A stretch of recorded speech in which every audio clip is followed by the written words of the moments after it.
you truly believe you are free, or are you merely a well-fed prisoner of your own ignorance? Look closely at the flock in the meadow. They revere the shepherd as their benefactor because he provides the grass they crave, yet he only fattens them for the day of the knife.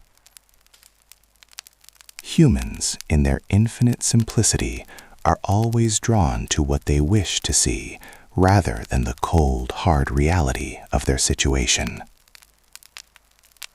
They mistake the silence of the meadow for peace, unaware that the predator has already mapped their every step. You believe your choices this morning were your own, yet you are likely grazing in a field fenced by an architect you have never met. In the grand theater of power, if you do not hold the whip, you are inevitably the one being driven. The question is not whether you are being manipulated, for the world is a web of constant influence, but whether you are astute enough to detect the invisible cord tightening around your throat at this very moment. Most men are so blinded by their immediate desires that they fail to recognize the subtle hand moving the pieces on the board. Are you the hand that directs the game, or are you merely a pawn waiting to be sacrificed for a king's gambit? If you cannot see the strings, you are already dancing to someone else's tune. Hear this truth and let it carve itself into your mind. The deceiver will always find those who are willing to be deceived, for men are often more blinded by the needs of the present than by the truths of the future.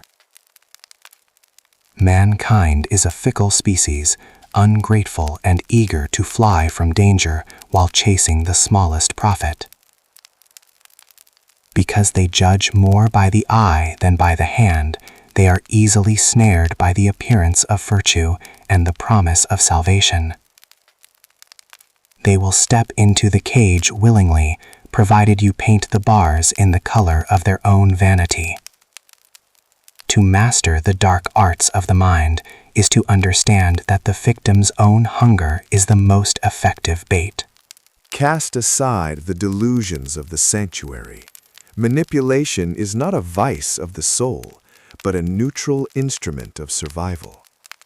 Just as a physician must understand poison to craft an antidote, a prince must master the darkness to secure his state.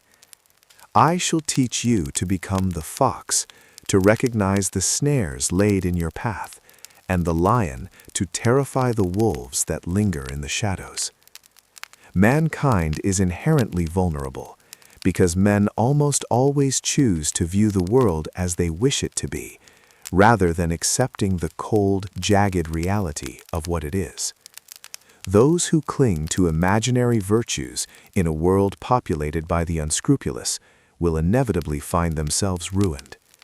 Consequently, the study of dark psychology is the study of the human condition itself, a map of the predatory instincts that lie dormant in every heart. Technique 1. Mirroring, the synthetic accord. The first artifice is mirroring, the subtle forgery of a connection that lulls the victim into a state of false security. By meticulously mimicking the body language, the gestures, and the vocal cadence of your target, you rewire their psyche to view you as a kindred spirit rather than a stranger. The human brain is conditioned to treat the unfamiliar as a threat. By reflecting their essence back at them, you cause their guard to vanish and their rapport to deepen without a single word of truth being spoken. You match their speaking speed and intensity until your souls appear locked in the same orbit.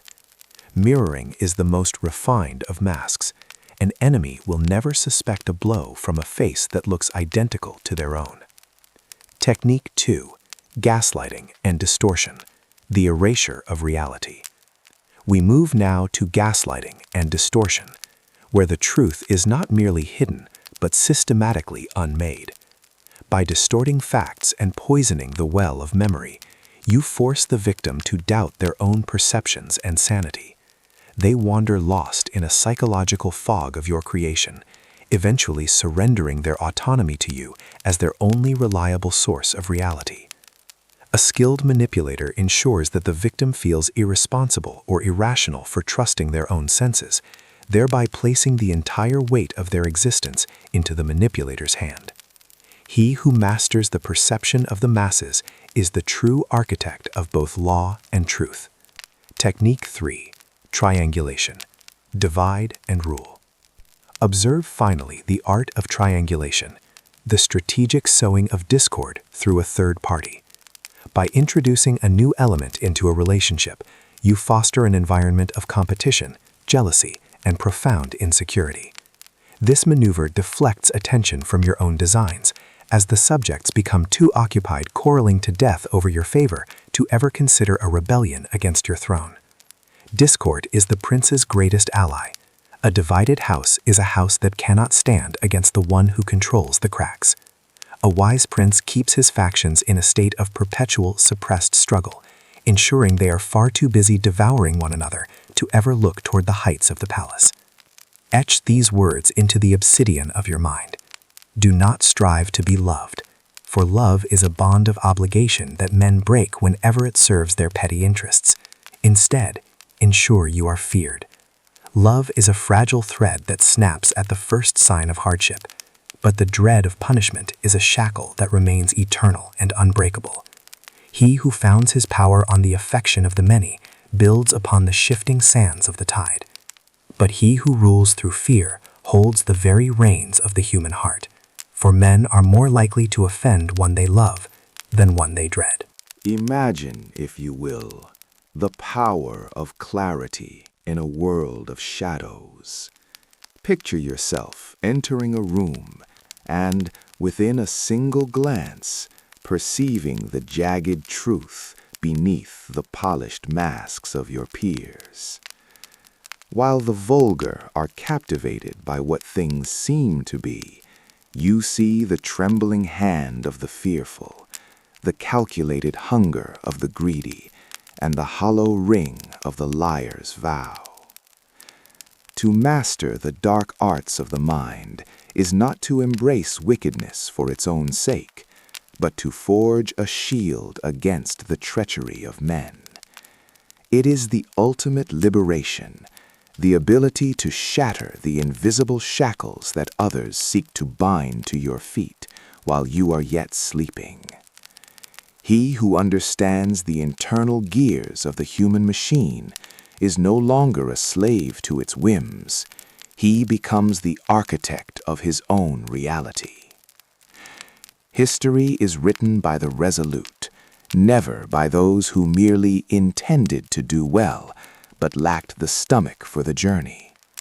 I ask you, do you wish to be the captain who steers your vessel through the raging torrents of fortune, or the discarded pawn swept off the table once the feast of power has concluded? The world, in its cold and unyielding nature, bows only to results. It has no altars for weak-willed virtues that lead to ruin. To be a prince of your own destiny, you must possess the virtue to seize the opportunity when it arises, for fortune is a woman who must be mastered by the bold, not the hesitant. Will you grasp the rudder, or will you wait for the waves to decide your grave? Hear the words of a master of the game. A master intelligence never displays its power. They cause others to walk willingly into the cage that they themselves have painted in solid gold. True dominance is achieved when the victim believes they are pursuing their own desires, even as they serve yours.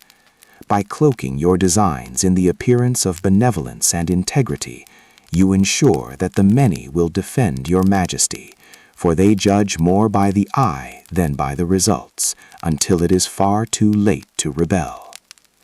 Let the foolish brag of their strength. The wise man builds a sanctuary for his enemies that they never wish to leave.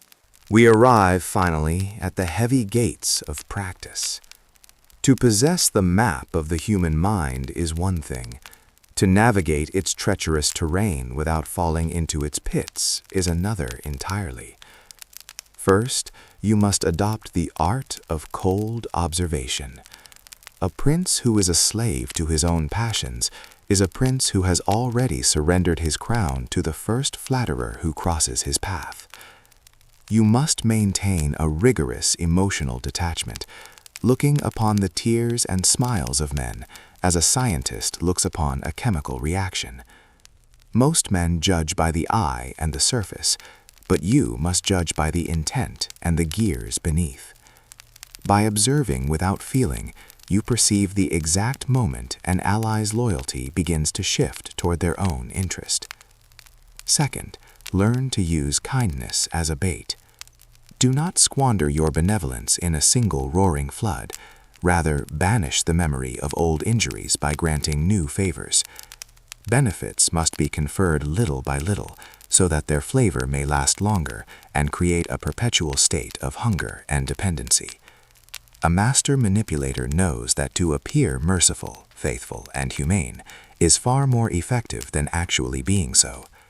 When you give a man exactly what he craves in small, calculated drops, you do not just win his service, you win his soul, for men are more likely to defend the one they rely upon than the one they simply love. Third, you must swear an oath to strategic silence. Secrecy is the armor of the wise, for a plan once revealed is a plan already obstructed by the envy of others. Never allow your true designs to slip from your lips. Instead, speak only of virtue and peace, while your hands quietly sharpen the blade in the dark. Men are so simple and so easily distracted by current necessities that they will believe the story you tell them, provided it is painted in the colors of their own desires. Let your actions hit like a lightning bolt from a clear sky. The world should only know your will when it has already become history. Hearken well, for this knowledge is not a toy for the fickle, but a sharp sword for the resolute. If you do not possess the stomach or the virtue to wield it with a steady hand, it will surely turn in your grasp and pierce your own heart. There is no middle ground in the game of power. You must either be well treated or utterly crushed. Go forth and test these truths against the world, but never allow the sun to set on your vigilance. Remember always the jagged cornerstone of reality. Human nature is inherently ungrateful and fickle. Therefore, learn to use your kindness as a calculated snare and your silence as a final sentence.